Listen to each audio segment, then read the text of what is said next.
Hello students and welcome back to my channel excellent learning point. तो बच्चों, आज की इस वीडियो में हम क्लास 10th का वर्कशीट नंबर 39 करने जा रहे हैं। आज जो हमारा टॉपिक है बच्चों, वो है राष्ट्रीय अर्थव्यवस्था की जीवन रेखाएं। इस चैप्टर में बच्चों हमने पिछली 2 वर्कशीट्स कर रखी हैं। सबसे पहला हमने पढ़ा था बच्चों सड़क परिवहन क्या होता है और किस तरह से वो रेल परिवहन से सस्ता और उपयोगी होता है। फिर बच्चों हमने पढ़ा था रेल परिवहन क्या होता है और किस तरह से वो हमारे लिए बहुत यूज़फुल है। और आज हम पढ़ने वाले हैं बच्चों पाइपलाइन परिवहन। अब बच्चों ये कैसे होता है, तो जरा पढ़ते हैं क्या लिखा हुआ है। तो लिखा हुआ है, भारत के परिवहन मानचित्र पर पाइपलाइन का एक नया परिवहन साधन है। बच्चों, पाइपलाइन से किस तरह से एक परिवहन साधन बना, तो देखो जो वाटर सप्लाई जो होता है बच्चों, वाटर का जो परिवहन होता है, वाटर सप्लाई जो होता है वो हमारा पाइपलाइन के थ्रू होता है। तो पहले जो होता था बच्चों, पहले ना सिर्फ पाइपलाइन का यूज़ हम पानी को सप्लाई करने में, वाटर सप्लाई करने में इस्तेमाल करते थे। बट अब जो है बच्चों, आज उसका प्रयोग कच्चा तेल, पेट्रोल उत्पाद, तेल से प्राप्त प्राकृतिक उत्पाद तथा गैस क्षेत्र से उपलब्ध गैस शोधनशालाओं, उर्वरक कारखानों व बड़े ताप विद्युत गृहों तक पहुंचाने में किया जाता है। तो बच्चों देखो क्या बोला जा रहा है, तो पहले तो हम वाटर सप्लाई सिर्फ करते थे, बट आज के टाइम में बच्चों पेट्रोल हुआ, आपके गैसेस हुए, प्राकृतिक उत्पाद किसी भी तरह का हुआ, वो भी अब पाइपलाइन के थ्रू ट्रांसपोर्ट किया जाता है। परिवहन का एक साधन वो बच्चों हमारा बन गया। ठीक है, जो बच्चों ठोस पदार्थ थे उसको क्या किया बच्चों, उसको तरल अवस्था में परिवर्तित करके उसको भी बच्चों ट्रांसपोर्ट किया गया, उसका भी बच्चों इधर से उधर परिवहन किया गया। ठीक है, तो लिखा हुआ है ठोस पदार्थों को तरल अवस्था में परिवर्तित कर पाइपलाइन द्वारा ले जाया जाता है। तो बच्चों देख रहे हो आप, जहाँ पर पहले सिर्फ और सिर्फ पानी इधर से उधर ले जाया करते थे, पानी का सप्लाई किया जाते थे, अब यहाँ पे किस किस चीज़ों का सप्लाई कर रहे हैं, तो आप यहाँ पर गैस का सप्लाई कर रहे हो, कच्चे तेल का कर रहे हो, पेट्रोल तथा उसके पेट्रोल जैसे उत्पाद जो है उसके कर रहे हो। ठीक है, आप यहाँ पे ठोस जो सॉलिड पार्ट है बच्चों, ठोस पदार्थ, उसको भी आप लिक्विड में, तरल में कन्वर्ट करके, परिवर्तित करके, तरल अवस्था में परिवर्तित करके उसको भी बच्चों इधर से उधर ट्रांसपोर्ट कर रहे हो, परिवर्तित कर रहे हो। ठीक है, तो ये बच्चों पूरा का पूरा आपका पाइपलाइन परिवहन का साधन जो हमने पढ़ा वो हो गया यहाँ पर। ठीक है, अब है सुदूर आंतरिक भागों में स्थित शोधनशालाओं जैसे बारोनी, मथुरा, पानीपत तथा गैस पर आधारित उर्वरक कारखानों की स्थापना पाइपलाइन के जाल के कारण ही हो पाई है। पाइपलाइन बिछाने की प्रारंभिक लागत अधिक है, लेकिन इसको चलाने की लागत न्यूनतम है। मतलब कि बच्चों देखो, स्टार्टिंग में पाइपलाइन को लगाने में खर्चा तो लगता है, बट बाद में ये हमें बहुत ज़्यादा हेल्प करता है। बहुत ज़्यादा हेल्प मतलब कि देखो बच्चों, आपका काम बिल्कुल आराम से हो जाता है, टाइम पे हो जाता है। लिखा हुआ है यहाँ पे देरी तथा हानियाँ इसमें लगभग नहीं के बराबर होती है। तो देखो आपका यहाँ पे किसी भी तरह का हानि नहीं होगा, देरी नहीं होगी। और देश में परिवहन के 3 प्रमुख जाल, देश में पाइपलाइन परिवहन के 3 प्रमुख जाल हैं।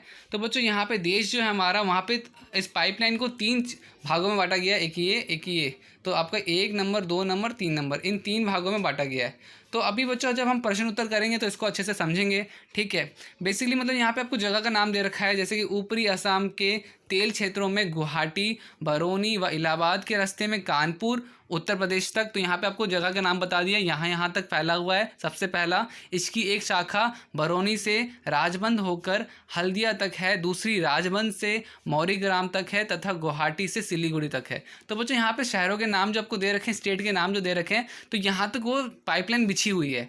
नेक्स्ट था बच्चों गुजरात में सलाया के वीरमगा, मथुरा व सोनीपत के रास्ते पंजाब के जालंधर तक, और इसकी अन्य शाखाएं वडोदरा के निकट कोयली को चक्षु का व अन्य स्थानों में से जोड़ती है। तो बच्चों यहाँ पे पूरा स्टेट्स के नाम लिखे हुए हैं कि कहाँ से कहाँ तक वो लाइनें जुड़ी हुई हैं।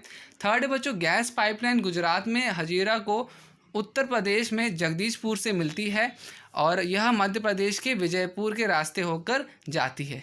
इसकी शाखाएं राजस्थान में कोटा तथा उत्तर प्रदेश के शाहजहाँपुर, बबराला व अन्य स्थान पर है। तो बच्चों यहाँ पे पूरे के पूरे स्टेट्स के नाम लिखे हुए हैं, ये आप अच्छे से ध्यान से याद कर लेना इसे। ठीक है, तो यही था बच्चों पूरा पाइपलाइन क्या होता है, पाइपलाइन परिवहन क्या होता है, ये सारी चीज़ें मैंने आपको यहाँ पे क्लियर कर दी। अब देखो यहाँ पर कुछ क्वेश्चन आंसर हैं, वो प्रश्न उत्तर हमें करना है। तो चलो बच्चों बिना किसी टाइम वेस्ट किए प्रश्न उत्तर स्टार्ट करते हैं। तो बच्चों पहला प्रश्न है हमारा, ठोस पदार्थ को पाइपलाइन परिवहन के माध्यम से किस प्रकार एक जगह से दूसरी जगह भेजा जाता है। यहाँ पे आपको लिखना है फर्स्ट का आंसर, ठोस पदार्थ को तरल अवस्था में परिवर्तित कर पाइपलाइन द्वारा ले जाता था। तो यहाँ पे भी आप आंसर फर्स्ट लिख सकते हो अगर वहाँ पे समझ में ना आए तो, ठीक है। तो ये आपको हो गया फर्स्ट का आंसर। अब आते हैं सेकंड में। तो सेकंड क्या है हमारे पास बच्चों, तो देखो सेकंड है क्वेश्चन हमारा, आपको ऐसा क्यों लगता है कि पाइपलाइन परिवहन को चलाने की लागत कम आती है। तो बच्चों यहाँ पर आपको लिखना है कि पाइपलाइन परिवहन को चलाने की लागत कम आती है। ऐसा हमें इसलिए लगता है क्योंकि सबसे पहला पॉइंट आपको यहाँ पे बच्चों लिखना है, सबसे पहला पॉइंट, पाइपलाइन बिछाने के बाद ईंधन की लागत कम होती है क्योंकि तरल पदार्थ को सीधा एक स्थान से दूसरे स्थान तक आसानी से पहुंचाया जा सकता है। तो बच्चों सबसे पहला आपका रीज़न क्या हो गया, तो इसकी लागत थोड़ी सी कम लगती है बच्चों बिछाने के बाद, ठीक है। ईंधन की लागत कम लगती है और इसको काफ़ी ईजिली आसानी से हम एक स्थान से दूसरे स्थान पहुँचा सकते हैं। सेकेंड बच्चों, अन्य साधनों की अपेक्षा इनकी संचालन एवं रखाव की लागत कम होती है। तो बच्चों इसको रखने का मेंटेनेंस जो होता है इसका वो भी बहुत कम होता है।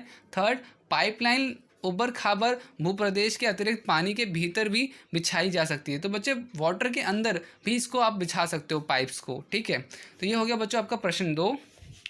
आते हैं बच्चों प्रश्न 3 में, देश में पाइपलाइन परिवहन के 3 प्रमुख जाल कौन से हैं। तो सबसे पहले बच्चों यहाँ पर मैंने ऊपर बताया था कि 3 हमारे कौन से थे। तो एक था बच्चों आपका ऊपरी असम के तेल क्षेत्रों से गुवाहाटी, बरौनी व इलाहाबाद के रास्ते कानपुर उत्तर प्रदेश तक।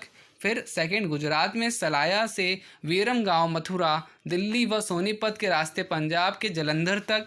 और बच्चों तीसरा था गैस पाइपलाइन गुजरात में हजीरा को उत्तर प्रदेश में जगदीशपुर से मिलती है, यह मध्य प्रदेश के विजयपुर के रास्ते होकर जाती है। तो बच्चों ये हो गया आपका थर्ड का उत्तर, ठीक है। अब आते हैं फोर्थ क्वेश्चन में बच्चों। फोर्थ क्या है, तो फोर्थ है आपके पास, पाइपलाइन परिवहन के माध्यम से आपके घर तक क्या पहुंच पाता है। पाइपलाइन परिवहन के माध्यम से आपके घर तक क्या पहुंच पाता है, इस माध्यम से परिवहन कैसे आसान और सस्ता होता है। तो बच्चों यहाँ पे आपको उत्तर देना है, पाइपलाइन परिवहन के माध्यम से हमारे घर तक गैस तथा पानी पहुंच पाता है। पाइपलाइन परिवहन के माध्यम से परिवहन आसान और सस्ता निम्न प्रकार से हो जाता है। सबसे पहला, क्षति व नुकसान का ना के बराबर होना, मतलब बच्चों किसी भी तरह का नुकसान या हानि नहीं पहुंचती हमें। दूसरा, संचालन व रखरखाव की लागत काफ़ी कम आती है। तो बच्चों मेंटेनेंस काफ़ी कम आता है इसका, ठीक है, रखरखाव का खर्चा काफ़ी कम आता है। तीसरा, इसे राज्य के इलाकों तथा ऊबड़ खाबड़ क्षेत्रों में भी बिछाया जा सकता है। और चौथा, पाइपलाइन पानी के नीचे भी बिछाई जा सकती है।